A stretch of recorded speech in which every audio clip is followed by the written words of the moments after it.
Good evening, wine lovers, and welcome to the Save SA Wine live stream. It's Monday. It's Tuesday evening in the Winelands, and we are 2 days before we have Heritage Day, and it's the fantastic time of the year to visit the Winelands. It's springtime; it's not too hot, and the wine is fantastic. So we start off tonight by looking at our 60 in 60 campaign, where we are showcasing 60 producers, um, one a day for 60 days. We started on the 30th of August. This continues until the 28th of October, and this is in collaboration with Erica Taylor. And tonight's featured producer is Seine Wines. The website is www.sijnn.co.za. Seine Wines, www.seine.co.za, and the Seine is spelled Sijnn. So Seine Wines is an isolated villages in the Malgas ward near the Breede River's mouth, and this was called Seine by the original Khoisan inhabitants. And the farm was founded by David Trafford after Trafford Wines from Stellenbosch.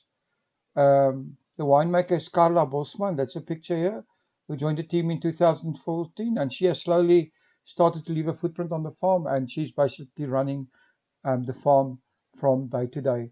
So a fantastic winery to support.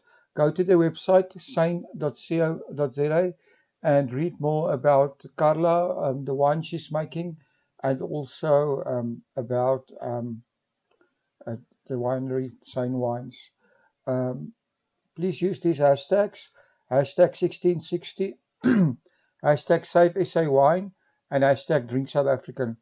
Our website, www.savesawine.co.za, and on this website we have a producer calendar where you can see which producers are featured next. This is on savesawine.co.za/1660, and please also support us on Instagram, instagram.com/savesawine.co.za.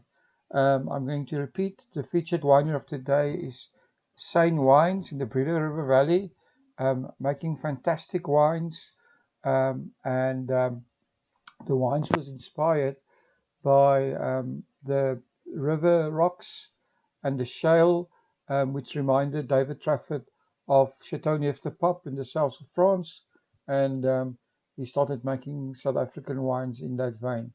So please support them. Then on the 24th of September, every year, it's Heritage Day, and wine.co.za are encouraging every South African around the world to open a bottle of South African wine. Do that with some new international friends and let them taste our sunshine, and also teach them how to braai. You can get more information on wine.co.za/taste sunshine. There's also a Facebook event on that day. You can see the Facebook events on our page or on wine.co.za's Facebook page. Then, like I said, it's time for everyone to start visiting the winelands. I made a video called COVID-19, a warning and a wake-up call for the South African winelands. This is about the fact that we are staring an arid tourism season in the face. Not a lot of international visitors expected. So our wineries and our winelands businesses and our winelands experiences, personally, I think they need to focus on the local market. We've created a website where you can list your experience, bit.ly/visit winelands. Just visit your winery and your winelands experience there, and please do that. Then a big thank you to our sponsor. Our sponsor is the Fishwives Club. They're having a fantastic giveaway. You could win 24 of their first run cans, which is going to be launched in October. One lucky winner will be winning 24 cans. It's free to enter. Just go to Fishwives Club cangiveaway.gr8.com. That's Fishwives Club cangiveaway.gr8.com. Then I just need to say a great way to get more exposure for your wine, your restaurant, your accommodation, your wineries experience, or your wineries business is to use one of our premium service offerings. We do realize that times are tough, and we want to give a helping hand to every wineland's business. So we've decided to give away a 500 Rand credit in the form of a gift card to kickstart your promotion for summer. You can redeem this on our promotional store, and to claim it, you can just email us at visitthewinelands@gmail.com, and you'll get 500 Rands worth of marketing for free. Then our featured podcast for the evening is from an interview I had with Dr. Ido Haynes. Ido is the Strategic Development and Marketing Manager of Lavenier Estate. Lavenier has a long history dating back to the late 1600, and it was one of the very first sites to be identified for growing by early European settlers in the Cape. And so watch the explainer about Lavenier and then the Lavenier podcast, and I'll be back tomorrow morning at 7. Tomorrow morning at 8:30.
Welcome to About the Winelands. In this show, we'll be chatting to leaders, influencers, wine producers, restaurants, winelands businesses, and other role players.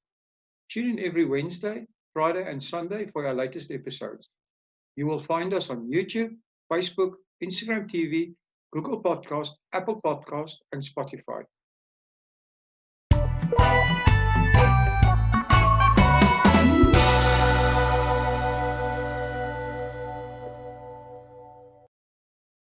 Before we start today's show, I just want to take the opportunity to say thank you to our sponsor of this show, Lisa Loves Wines. Lisa shared with me that she has a very special offer for our listeners today. I'm not sure if our listeners are aware, but magnum-sized bottles are becoming very fashionable in Europe, and I think South Africa will follow suit shortly. So as part of her Biggest Beautiful campaign, Lisa will be offering a discount on 1.5-litre magnums. This is also a great Father's Day gift or a birthday gift. We will leave the details and links on how to get this awesome offer inside the description. Now, on with today's show. Good day, everyone, and welcome back to About the Winelands. Today, I'm talking to Edo Haynes. Edo is at Lavenier Wine Estate. Welcome to About the Winelands, Edo. Thank you very much, Will. It's a pleasure to be with you. It's our pleasure to have you. So tell all our listeners a bit about yourself and what you're doing at Lavenier and how you got involved in the wine industry. Thank you very much for the opportunity. So I studied winemaking and I'm a qualified winemaker. I made wine in Constantia for a while before I decided to sort of spread my proverbial wings in the wine industry by becoming a wine writer. I was a wine writer for Wineland magazine for 10 years and eventually became editor of the publication. And part of my job at Wineland and Vinpro was to engage with the next generation of winemakers. And part of this was to every year take some of the young wine leaders on an overseas trip to a leading wine region. In terms of, or in order to get winemakers to engage with other industry leaders, to learn about the international trade, to perhaps see some winemaking techniques, and to basically come back inspired. And it's now 4 years ago, we went to the Loire Valley. It was a trip where myself and Charles Williams from the Toeren, Ati Low from Opstal, and Dirk Coetzee, the winemaker at Lavenier, went to the Loire Valley. And when I asked at Vini if Dirk can be part of this trip, they said, yes, no problem, it's perfect. But in order for Dirk to go to the Loire Valley, they asked me to present a tasting in Paris for the Advini commercial team. And I did the tasting and it went well, and I was so intrigued by this dynamic organization with a really inspiring and young commercial team at the helm. And when I came back to South Africa, I realized that sort of sparked an interest in me to sort of delve into the commercial side of the wine industry. And that's when I made the switch from being a wine writer to getting into the commercial side of the wine industry and the marketing side of the wine industry. So today I've been at Lavenier for 3 years, and it's been an absolutely wonderful journey. Wow, that's amazing. So can you tell us a little bit of the history of Lavenier itself? Of course. So before 1990, when the estate was acquired by Mark Veer, and its name was changed to Lavenier. Lavenier was part of a bigger wine estate or wine farm, essentially, called Veltevrede. And when Mark Veer bought the estate in 1990, he's a Frenchman or a French-speaking Mauritian, and he came to this estate that he fell in love with, but he couldn't pronounce the name. So he said that this estate is his future, and he called it Lavenier, which means the future in French. And that's when Veltevrede got changed to Lavenier. So Veltevrede is one of the oldest wine estates in Stellenbosch, but it never made wine under its own label. And it's only since Mark Veer bought the estate that wine was produced under the name Lavenier. And that started in 1992. And the rest is history. It immediately gained traction in terms of the pinotage. Back then, winemaker François Nadia really made a name for himself as the Pope of Pinotage in Stellenbosch. And we are fortunate today that the current winemaker Dirk Coetzee was mentored by François Nadia and has maintained that level of quality, level of innovation, and absolute passion for pinotage. Wow, that's interesting. Besides pinotage, you also have a famous Chenin Blanc block. Can you tell us about that? Yeah, so Lavenier focuses on pinotage and Chenin Blanc, which are quintessentially the varietals that South Africa are known for. And In terms of the Chenin Blanc, it's a registered certified heritage vineyard and part of the Old Vine Project. As you enter Lavenir Estate, there is an amazing vineyard that is 48 years old today. That we call the Old Lady. She's a Chenin Blanc vineyard. She produces the most amazing grapes, and they have now they've now isolated the genetic plant material of this vineyard in order to propagate the clone and eventually make it available in 5 years' time in 2025, so that this same clone can be replanted. And we're very, very excited about that. The old lady's a legend on the estate. She produces the most delicious Chenins. We make a Chenin that is a really classic style. She's harvested in two different portions, one which is harvested earlier and one which is harvested later, in order to get that balance and finesse that we want in our Chenins. In terms of South African Chenin's development, I think the industry has matured and developed in terms of the style of Chenin that it's producing.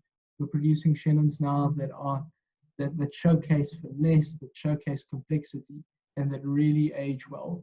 And these dimensions are the dimensions that Dirk works on in terms of our single block Chenin, to produce a wine that is absolutely world class. One of the awards that we're very proud of the single block Chenin is this wine won the Diamond Trophy at the Sakura Wine Awards in Japan, which essentially means that it's the top Chenin Blanc from South Africa in Japan. And for us, that's a huge compliment. We know that the Japanese wine market is a very sophisticated one, and that Japanese in general love delicacy and sort of they like the finer things in life, and they're very sophisticated in the way that they appreciate wine. And for our Chenin to be rated as the top Chenin in such a market is an absolute wonderful accolade for us. Oh, that's a wonderful story. Can I go back to what you said about the Loire Valley, which is interesting because, if you, France is more known for Bordeaux and Burgundy and, the Champagne areas, and the Loire Valley is really known for its chateaus and being the breadbasket of France. So you personally, when you and Dirk were there, what did you actually, what did you take away from the Loire Valley that you brought back to South Africa? Oh, it's an absolutely fascinating region. What we took home, I'll sort of split it up into different categories. The first part is they've got a really progressive approach towards biodynamic wine production. And I think that's something that South Africa can bring back home and ask ourselves why such a very percentage of South African vineyards are organic or biodynamic, while a region like the Loire Valley has certain appellations within it that are completely biodynamic. And that's certainly one thing that we brought home. And at Lavenir, we're working closely with experts in terms of organic production and seeing how we can make this estate sustainable, how we can practice organic practices at the estate, and how we can essentially live up to the name The Future in order to keep our soils healthy, keep our vines healthy, and produce wines that are natural and hopefully one day organic or biodynamic. The Loire Valley is very, very different to South Africa. I think in South Africa we've got ample sunlight. We know that our grapes are going to ripen, and our challenge is to pick Chenin Blanc at the right ripeness levels.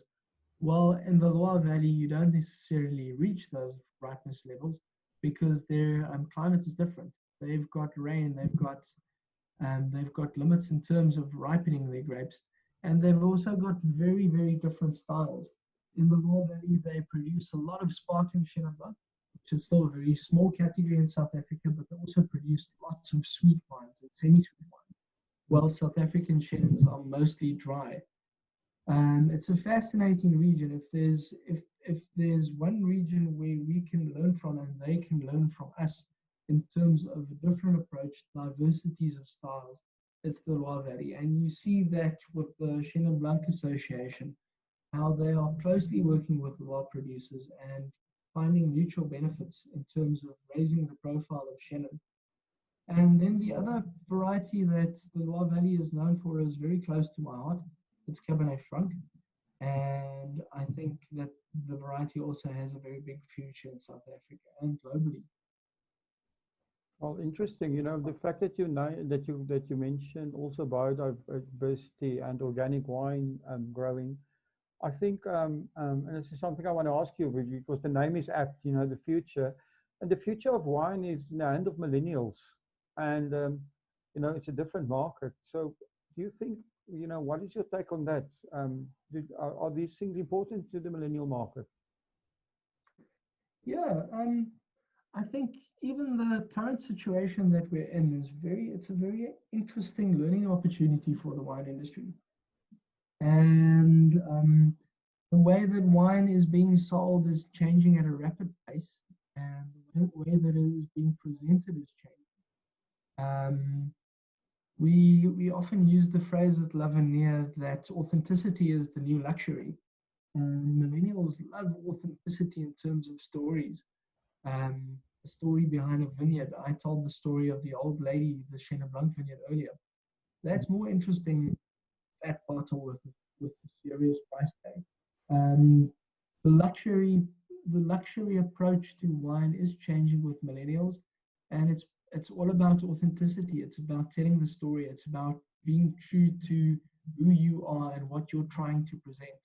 And there are values at play, and there are associations at play, and most importantly, as I mentioned, characters and stories that become more and more important to the millennial market.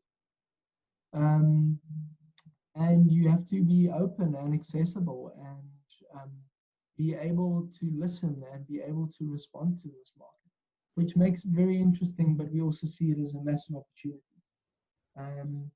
In terms of our demographics that we sell to, there is a large proportion of people that really appreciate Lavinier wines that are from this millennial grouping, and it's important to engage with them and understand what they want, and that's something that we actively do, not at all when it was still operating, but also in the trade and wherever possible. It's also Lavinier is a pioneer of premium Provence style rosés in South Africa.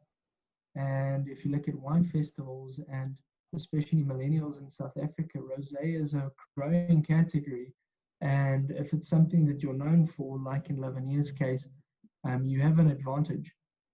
And if you look at our Glen Rosé, which is a high-end rosé, it's limited, it's from a single vineyard, and it has a wonderful story and unique packaging. And it's a wine that is when it was started in 2015, it was strange. Why would you do a high-end rosé? I mean, rosé is rosé. At that stage, most of it was still sweet. But now the Glen Rosé gets sold out in a couple of months every year. Most of it is sold from the farm, and it has a really fantastic following. And it's that kind of engagement that we want, and that we see as an advantage in terms of the millennial market. That's awesome. I mean, you mentioned authenticity, and what in terms of any other things you can highlight about Lavinier's and Dirk Coetzee's wine philosophy and winemaking philosophy. So Dirk's main passion in life is most certainly pinotage. He loves this varietal, and he loves it for different reasons. One of the things that he really tries to showcase at Lavinier is pinotage's versatility. If you think pinotage, you immediately think of a dry, full-bodied, big red wine. Well, Dirk's approach is that it can be showcased as a premium rosé. It can be shown as an unwooded red. It can be showed as a more feminine style like the Provenance Chenin, but it can also be a big and full wine that is well structured and can keep for years and decades. like the single block pinotage. So Dirk's big passion is to showcase the versatility of this varietal and to show it in new ways, to show that the way that pinotage is being approached is new. We're planting it on new sites. Lavinier, we've got trellised vines, we've got bush vines, we've got different angles, we've got different slopes, and we're trying to bring that diversity and to showcase the versatility of this variety.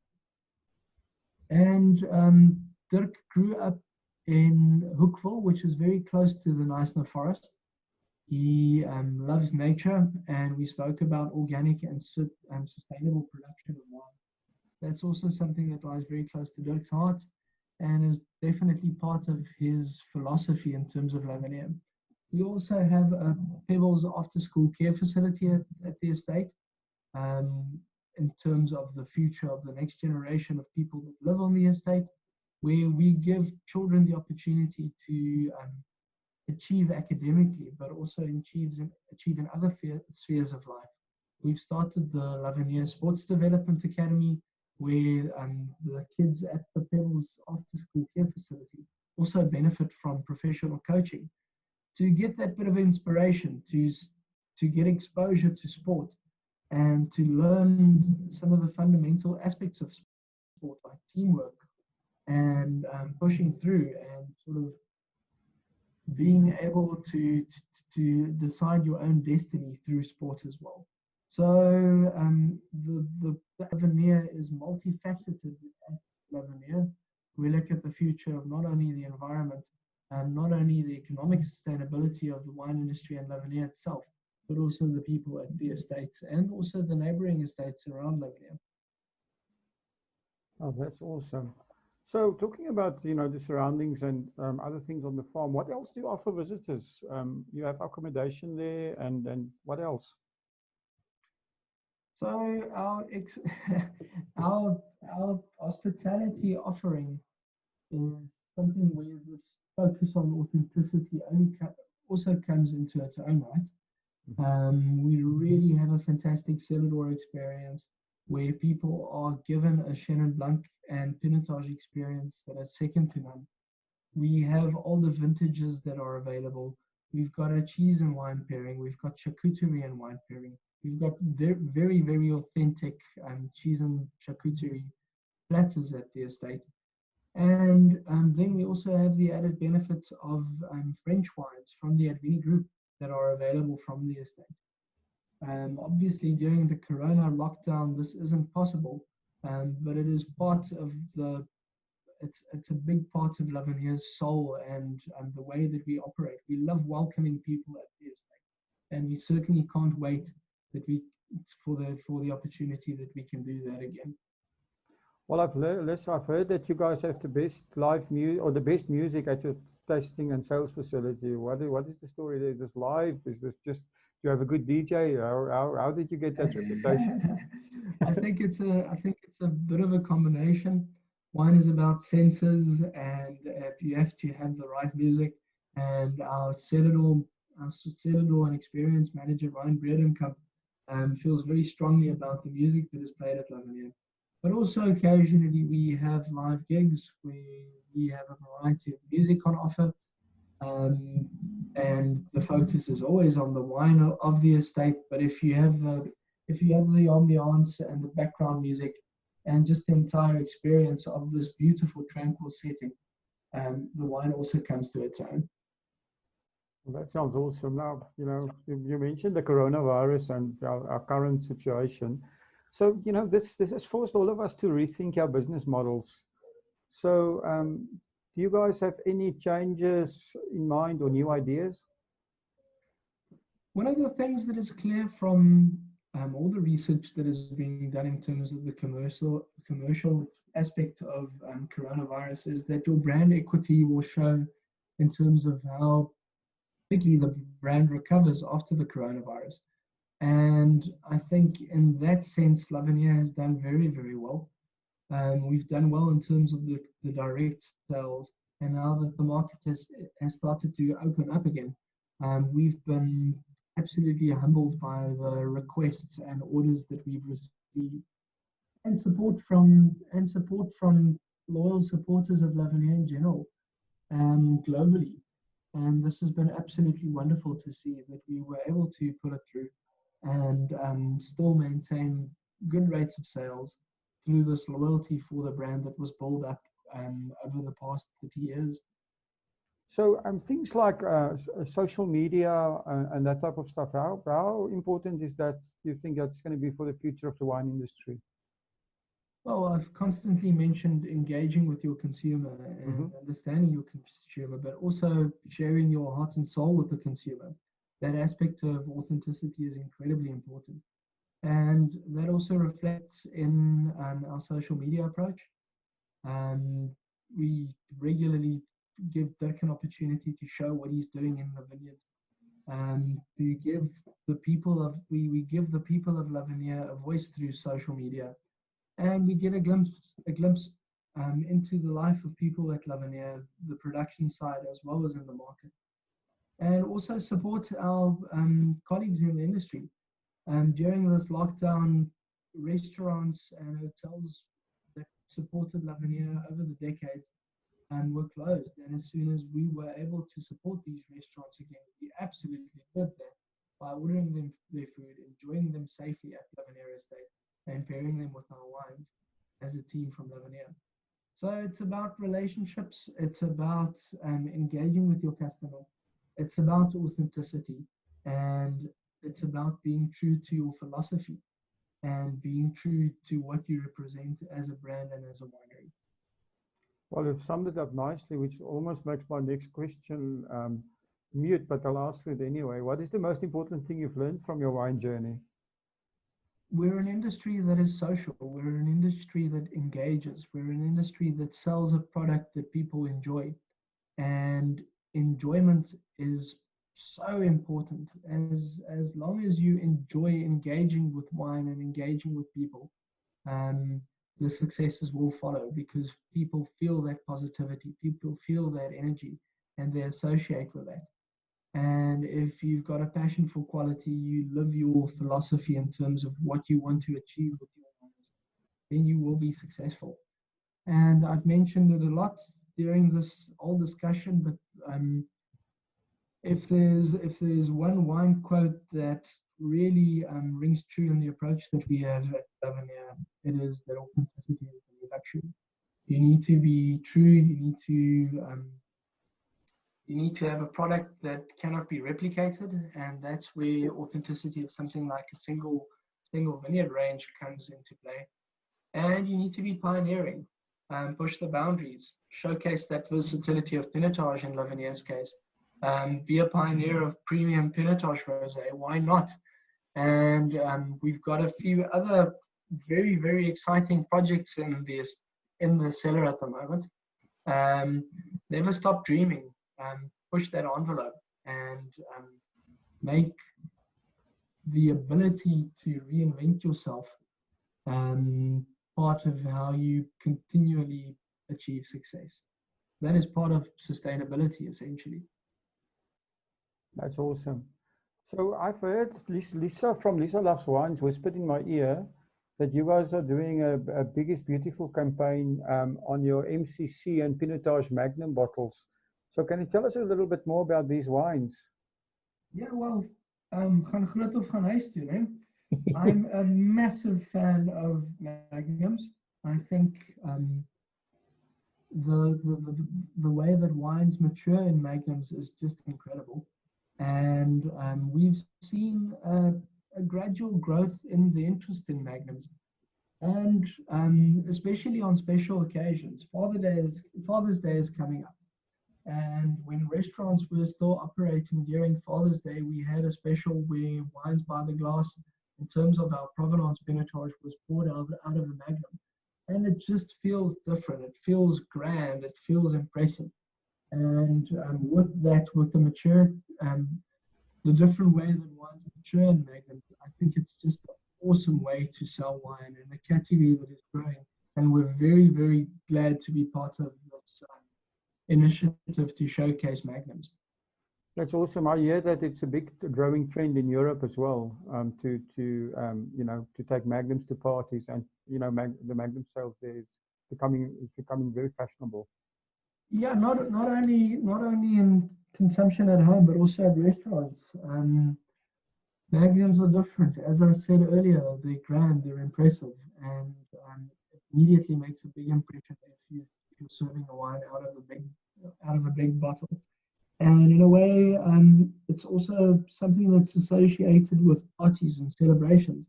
So what you're telling me is it's also going to make great Instagram shots. Yeah, absolutely. True that. So, so if people want to get hold of you, how do they get hold of you guys? Well, you mentioned it.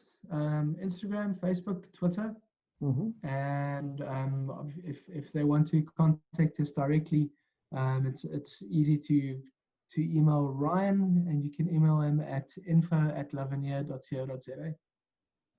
Oh, that's awesome. We'll put all the links down in the description. And then all that's left for me is to tell you to keep your head up while the lockdown is going on. And thank you very much for spending the time with us. And it seems like you guys have your finger on the pulse of the future. Thank you very much. Thanks for the opportunity, and cheers to the future of South African wine. Thank you for listening to today's show.